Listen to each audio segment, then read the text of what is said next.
বাংলাদেশের কিছু সংখ্যক লোক জাফর ইকবালের বই ছিঁড়ছিল। এক কুলাঙ্গার এতে খেপে যায়। যারা জাফর ইকবালের বই ছিঁড়ছিল তারা বলছিল এটা আমার টাকা দিয়ে কেনা, এটার প্রতি আমার কোনো সম্মান নাই, তাই এটা আমি ছিঁড়ে ফেলছি। এটা করার পর এক কুলাঙ্গারের বাচ্চা, কুলাঙ্গার বেজম্মার বাচ্চা, সে কি করছে আপনারা ভিডিওতে দেখেন।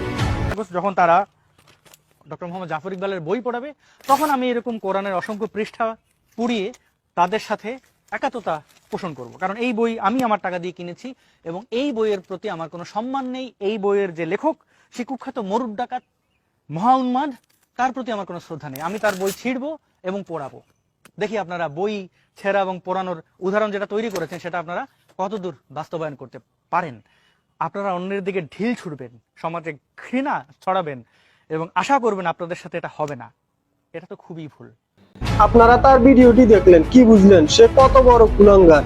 সে শুধু কোরআন ছিঁড়ে না, সে প্রত্যেকটা মুসলমানদের কলিজে ছিঁড়ছে। সে পৃথিবীর শ্রেষ্ঠতম গ্রন্থ ছিঁড়ে ক্ষান্ত হন নাই। আমাদের মহামানব হযরত মুহাম্মদ সাল্লাল্লাহু আলাইহি সাল্লামকে মরুদ ডাকাত বলছে, বিগত দিনগুলোতেও বলতো, এখনো বলে আসতেছে, কিন্তু তার বিরুদ্ধে কোনো অ্যাকশন নেওয়া হয়নি। সম্প্রতি তার নামে একটা মামলা করা হয়। যাকে আসামি করেছি ওর নাম আসাদুজ্জামান নূর। সে গত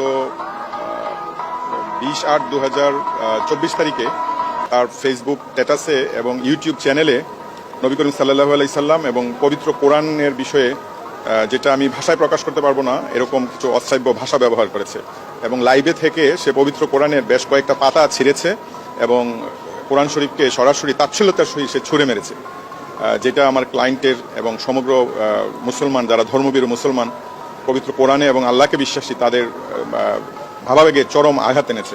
এই অভিযোগে আমরা মামলা করেছি। মামলা করার পরে মাননীয় ট্রাইব্যুনাল, সাইবার ট্রাইব্যুনালের বিশেষ আদালত এই মামলাটা সুষ্ঠু তদন্তের জন্য পিবিআই ঢাকাকে নির্দেশ দিয়েছে। কিন্তু ওরকম কোনো কঠিন ব্যবস্থা তার বিরুদ্ধে নেওয়া হয় নাই। আসাদ নূর, তুই মনে রাখিস, আল্লাহ ছাড় দেন, ছেড়ে দেন না। আল্লাহ জমিনে থেকে আল্লাহ নবী রাসূলের বিরুদ্ধে যুদ্ধ ঘোষণা করছস, তোর পরিণতি খুব কঠিন হবে। জাস্ট এটা তুই মাথায় রাখিস।